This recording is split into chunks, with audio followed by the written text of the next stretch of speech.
Good evening, welcome to the Good Night Air. I'm Cutter. Tonight we're going to look at this video, What is Symbolism? It's from the National Galleries of Scotland, and it's only 4 minutes or so. I've found a number of these from this channel in particular. Go check them out. They're pretty interesting, and they offer a good, concise intro to a lot of these kind of minor movements that people often forget. Myself included, I've heard of symbolism before. Sometimes I think, as I teach literature, it's easy to kind of merge the movement into the actual definition of what a symbol is inside of writing. But it is, from what I remember, it's something that I found was interesting when I was in college, but I no longer remember much about it as a movement, so it'd be good for me at least to get a refresher on it. And hopefully, if you haven't heard of it before, you'll learn something new today, because this is the kind of movement that honestly often is just forgotten, which makes sense. I mean, I have my sheet here of all these different movements that I'm going to go through, and then they're not all paintings or artwork in general, visual arts. Some of it is architecture, some of it is graphic design, but anyway, on this sheet, I recorded it as symbolism is existing between the 1880s and and early 1900s, or not 19, yeah, early 19 teens, basically. So leading up just before World War One. So these kinds of movements that only last 20 to 30 years are, easily missed in textbooks compared to things like Impressionism, Cubism, eventually abstract expressionism, or ready-mades. Some of these things that are longer lasting, and some of them, that still exist to this day. It's easier to or pop art was, pretty famous. So I think it's important to highlight some of these smaller movements and to better understand the times that people were living through, and better understand the foundations of modernism in general. All right, anyway, with that being said, we're 2 minutes and 50 seconds into this video. I'm going to try to keep this relatively brief because it's such a short video anyway. We'll see how it goes. Maybe it'll be 15, 20 minutes. I tend to talk a lot, and it's only 11:30 for me right now, so it's actually early. Often I'm making these videos at like 1 in the morning, trying not to fall asleep. So I feel, recent cup of coffee, ready to go. Maybe I'll talk too much. So, all right, before I do, let's jump in. The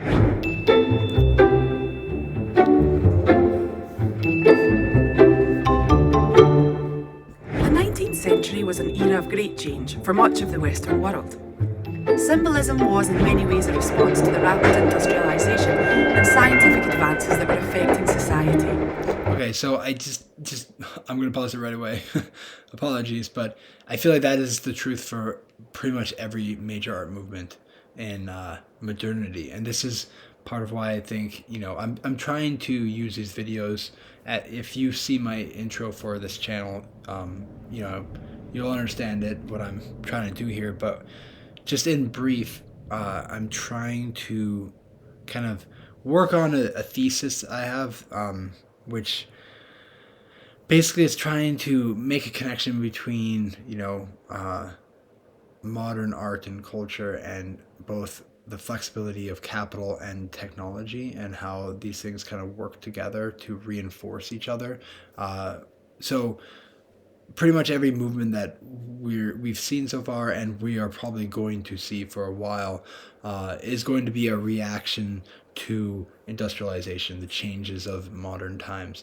Now, the big twist of it, though, is I would argue that a lot of these movements, even though on the surface they claim to be opposing or critiquing the new ways coming out of the scientific field and the industrial revolution and capitalism in general, these kinds of things, I would argue that in fact they're useful in reinforcing these new movements, that in fact the art movements themselves work as another form of deconstruction to eliminate what once existed in kind of the high medieval, into the Renaissance leading up into the Enlightenment, these periods that kind of built up a lot of social and economic capital in the West, the modernist movements work to deconstruct and extract power and wealth from the old institutions and use and basically transition that into new institutions of authority and hierarchy, etc. So on the surface, it seems revolutionary, but underneath, really, it is simply serving a new hierarchy in a way. So hopefully that kind of makes sense. But I'm still kind of working on it, and I'm hoping this will help to illuminate some of these ideas. And maybe I'll be proven wrong. But anyway, that's the point of the thesis. Let's keep going then.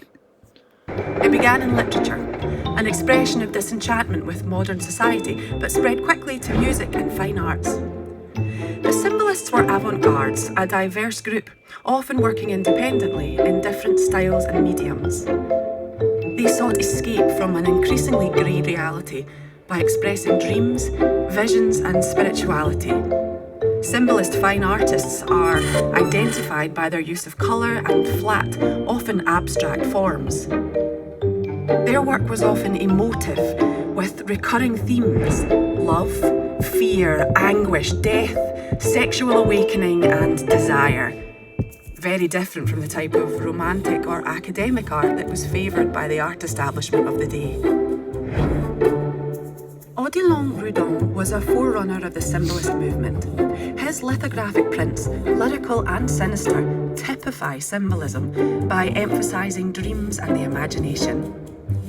Illustrating Gustave Flaubert's poem La Tentation du Saint Antoine, The Temptation of Saint Anthony, he showcased the move away from naturalism with his use of dream imagery and strange imaginary figures.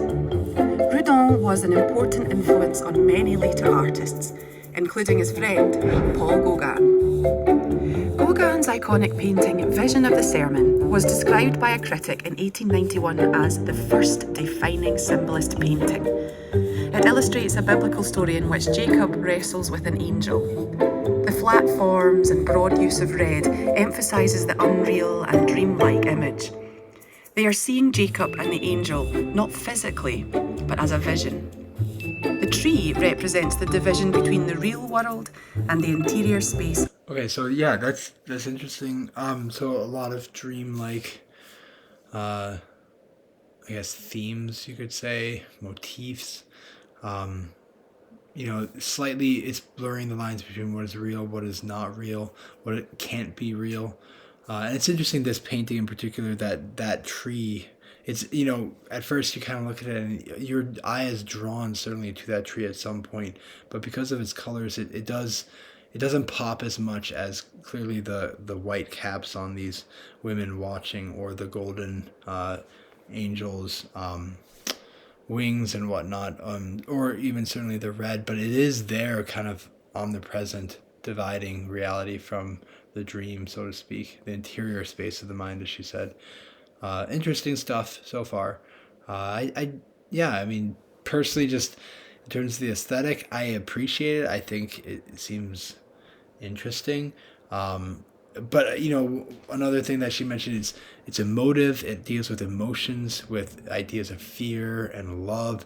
Very similar in a lot of ways to impressionism, post-impressionism. And many of the other art movements we're going to see in the near future, where it kind of focuses on the subjective, less about philosophy or mythology, or power dynamics between noble families, or nature, or things like that, or even there was another example I was going to bring up, I guess, kind of go along with mythology, stories, like think about the Shakespeare or King Arthur, kind of ethnic epics and narratives. It kind of removes that and goes more for the individual, just simply expressing how they feel in the moment. And I don't know, for some reason, I always tend to equate myself with romanticism.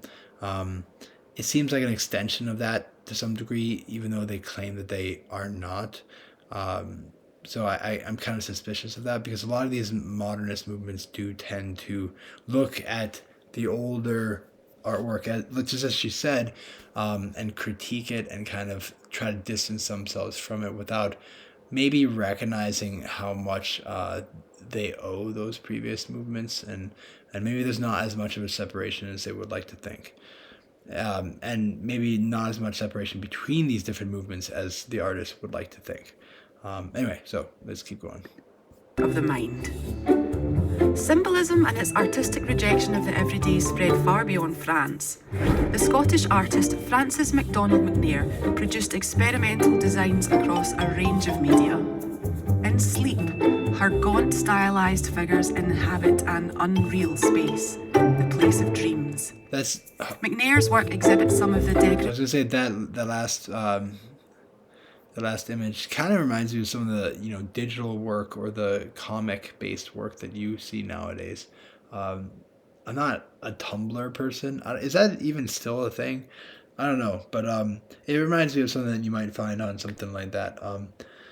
Someone who likes to draw in their spare time, not someone that's seen as kind of a famous artist. So it's interesting how some of these styles probably still linger on, or maybe are discovered again and again, inherently, because we as humans, bound by the physical world and our bodies, only have so many options to express ourselves, really. So, all right, let's hear about, what is this, McNair? Traits of Art Nouveau, a movement that, like symbolism, emerged at the end of the 19th century. Symbolism influenced artists like Picasso, Dali, Mondrian, and Kandinsky.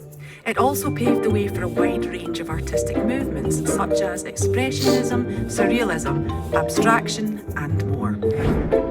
The symbolist influence can still be seen today. Michael Armitage is an artist currently living and working between London and Nairobi. His paintings too are stories woven between different spaces, historical and contemporary news, internet gossip, and memory. Armitage is by no means a symbolist, but in his 2016 painting Nasima Noi, he makes direct reference to Gauguin's Vision of the Sermon. In place of the Bretons and angels, his composition shows spectators to women performing the Baikoko dance, a popular dance in Africa. But their stance and the energy of the work, the flat colours and synthetic dreamlike quality, is the same. Perhaps the lasting influence of symbolism should be no surprise. Symbolism was a rejection of scientific and industrial advances and their impact on society. As we move into a new technological age, what will the art world's next response be? All right, well, interesting. Unfortunately, based off this last painting that they kind of referenced, I don't remember the artist's name, but the what's it, Baikoko dance or whatnot. I actually liked it. It looked, it was aesthetically pleasing. The colors worked together, and there was the common, or the easily seen homage, which is kind of nice. But at the same time, I tend to prefer originality to some degree. Not necessarily at the expense of all things. I think it is kind of actually important to have works that build off of the previous canon, so to speak, and that helps to kind of embed people into a local culture. But clearly, this artist, as it was saying, flies between Nairobi and London or something like that. International kind of person, probably part of the academic scene, probably sponsored by a lot of bigwig kind of nonprofit types of things. So it's unfortunate because sometimes you just see imitation and imitating things all the time, especially in the internet age. It's hard to escape that, it seems. Whether it's in music, people are always sampling things that came before them, or in artwork where people can't seem to break out of what came before. So it's almost like the tyranny of the past is kind of like ironically here to stay. And I say ironically because I'll get into that, the idea of progress and of the end of time and the end of history and whatnot, with, I think it's Fukuyama who wrote that essay about how we live in the time, basically at the end of history where there's no more change outside of simply more and more capital L liberalism, neoliberalism, expanding out across the world, and democratizing all things. So anyway, not to get too far on that tangent, that's for another night, another probably longer video. All right, just about 15 minutes. I did it. I didn't go too far. Interesting stuff. Hopefully you found it interesting as well, and maybe somewhat insightful. It's too short really to dive too deeply into some of these ideas, but it gives you a little bit of an idea of what is symbolism, or symbolist art. Maybe it's easier to differentiate between these terms, just saying symbolist as opposed to symbolism. But yeah, now you can kind of say some symbolist artists and the distinction between them and impressionism or something like that, or romanticism. But you can sound smart in the next dinner party. Anyway, on that note, have a great night, and I will catch you later. God bless.